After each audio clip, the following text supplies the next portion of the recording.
मैं तो तेरे दिल से जुड़ा था, मेरे दिल की धड़कन में बस तू ही बसा था, तुझे देख बिना चैन कभी भी नहीं आता। मैंने अपने आप को कहा अगर यहाँ पे मैंने तैयारी शुरू की होती ना तो नहीं क्रैक कर पाती शायद। कैसे यहाँ पे पहुंची हूँ, तो ये कहूँगी सबसे पहले कि स्कूल में मेरे पूरी एजुकेशन जो है भोपाल में कंप्लीट हुई है। तो स्कूल में कहीं से कीड़ा आ गया था कि कहीं किसी को देख लिया होगा, कहीं सुन लिया होगा, कहीं पढ़ लिया होगा कि आईएएस ऑफिसर नाम की कोई चीज़ होती है।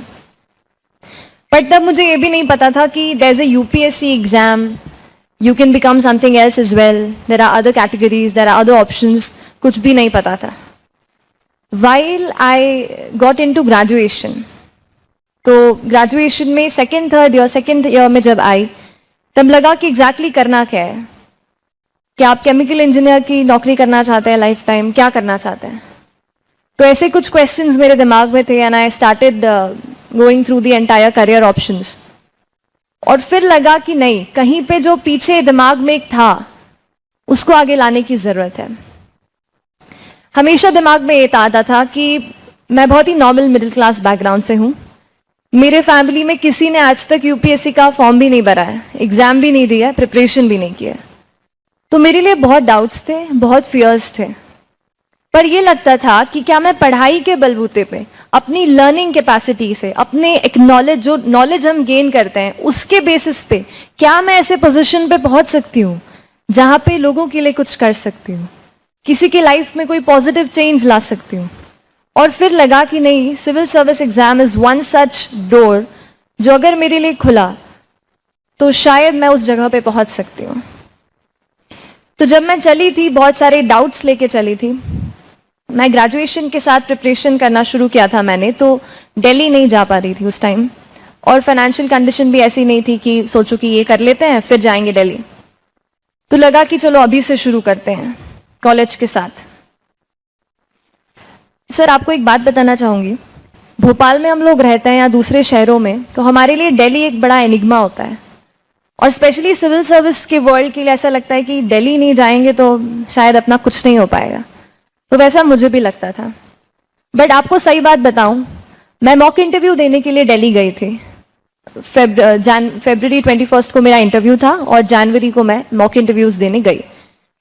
जब मैं वहां स्टेप इन किया, मैंने वो एक एरिया है Karol Bagh and then there is Old Rajendra Nagar, जो हम सुनते रहते हैं, पढ़ते रहते हैं, वो टेरिफाइंग था मेरे लिए। हर बिल्डिंग पे, हर जगह देयर की सिविल सर्विस एग्जाम, इसमें इतना कोर्स, ये पढ़ा रहे हैं, वो पढ़ा रहे हैं। मैंने अपने आप को कहा अगर यहाँ पे मैंने तैयारी शुरू की होती ना तो नहीं क्रैक कर पाती शायद। यहाँ पे रहकर in the comfort of my home, जो भी रिसोर्सेज मिले मुझे यहाँ पर और इंटरनेट पे, जितना मैं उनको यूज कर पाई, whatever I could use, I used it and I cleared it.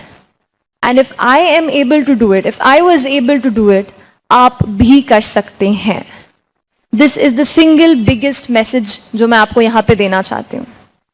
बाकी विल मूव इनटू स्ट्रैटेजी, क्या करना है, कैसे टाइम मैनेज करना है and stuff like that. But this base line message कि आप कर सकते हो, आप जहां से भी हो, भोपाल से हो या आप कहीं और हो, आप कर सकते हैं। And there is a lot of resources available and you can do it. Hello everyone, my name is Srishti Jayant Deshmukh. This video clip is going to be about the online resources that you can use for the preparation of civil service examination.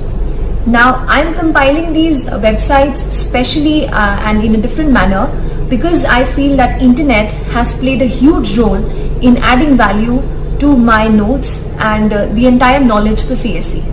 So I hope that it adds value to your preparation as well and you gain from it.